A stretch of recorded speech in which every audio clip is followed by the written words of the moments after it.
Mateus capítulo 14. Por aquele tempo, ouviu o tetrarca Herodes a fama de Jesus e disse aos que o serviam: Este é João Batista. Ele ressuscitou dos mortos e, por isso, nele operam forças miraculosas. Porque Herodes, havendo prendido e atado João, o metera no cárcere por causa de Herodias, mulher de Filipe, seu irmão.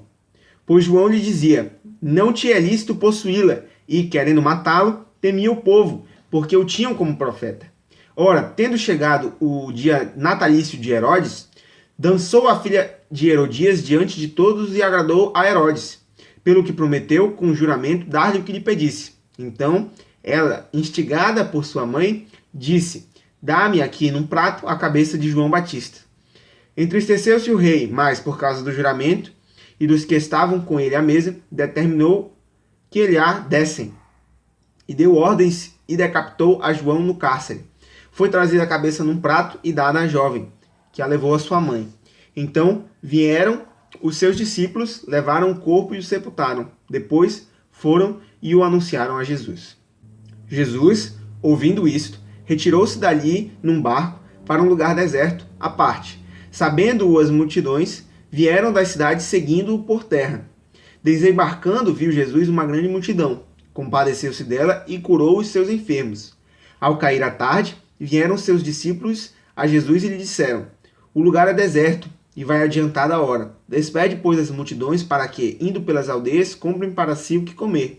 Jesus, porém, lhes disse: Não precisam retirar-se. Dai-lhes, vós mesmos, de comer.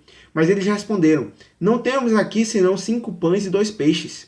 Então ele disse: Trazei-mos. E, tendo mandado que a multidão se assentasse sobre a relva, tomando os 5 pães e os 2 peixes, erguendo os olhos ao céu, os abençoou. Depois, tendo partido os pães, deu-os aos discípulos e estes às multidões.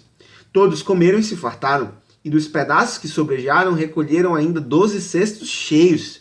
E os que comeram foram cerca de 5.000 homens, além de mulheres e crianças. Logo a seguir, compeliu Jesus os discípulos a embarcar e passar adiante dele para o outro lado, enquanto ele despedia as multidões.